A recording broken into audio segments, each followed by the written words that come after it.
Hello and welcome. You ever look up at the night sky or, just take a deep breath and wonder, is this all just some big cosmic accident?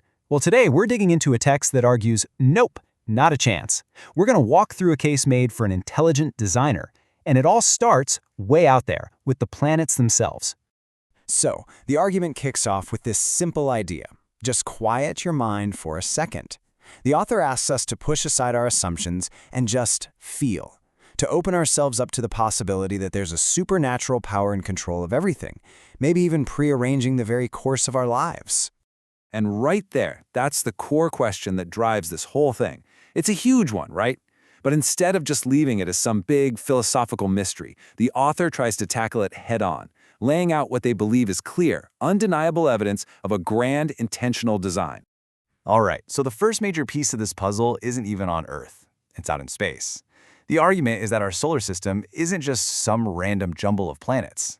No, the idea here is that it's actually a meticulously engineered, purpose-built shield.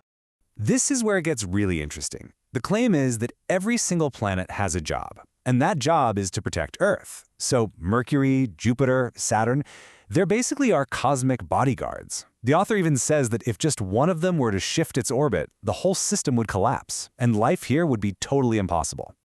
So this line of thinking makes Earth completely unique, the one and only reason for the solar system's entire structure. In this view, all the other planets are just accessories, or as the author calls them, appurtenances, basically just existing to keep us safe here. Okay, so after looking at the massive scale of the solar system, the argument zooms way in to something much closer to home, the very air we breathe. The author calls it a kind of planetary skin and argues that it's another critical piece of the design puzzle. Now get this, the author points to this incredibly precise chemical cocktail that is our air. This specific blend, 78% nitrogen, 21% oxygen, and 1% of everything else, isn't presented as a coincidence. It's framed as definitive proof that these percentages are absolutely not an accident. And then the author throws out a challenge. If our atmosphere is just a normal, natural thing, then why isn't there one on the Moon or Mars?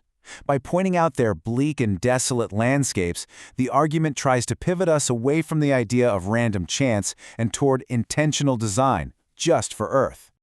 This really brings home the author's just right argument.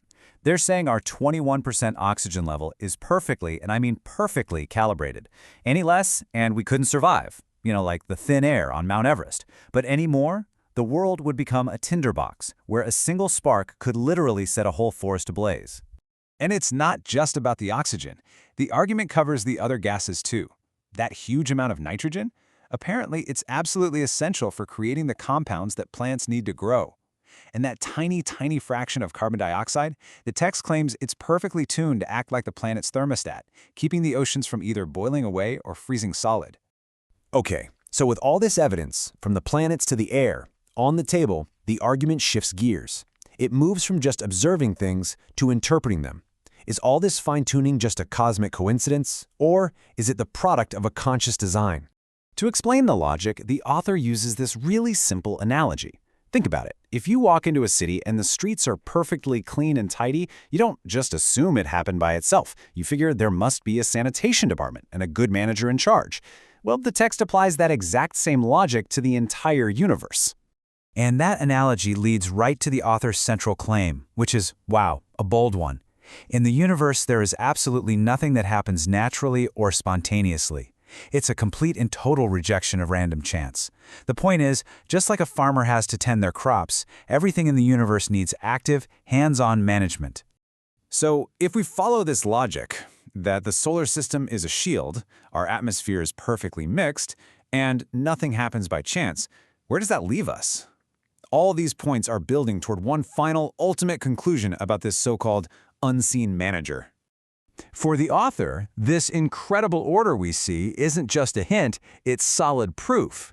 They conclude that the intricate workings of the cosmos logically require a conscious managing entity, what they call an intelligence, or even a person behind it all. And that's where this explainer ends, because that's where the source text ends with a direct challenge. After laying out all this evidence for a grand design, the author basically puts the question back on us. In light of all this, they ask, is there anyone who still doubts it? It's a fascinating perspective and definitely gives you a lot to think about. Thanks for joining me.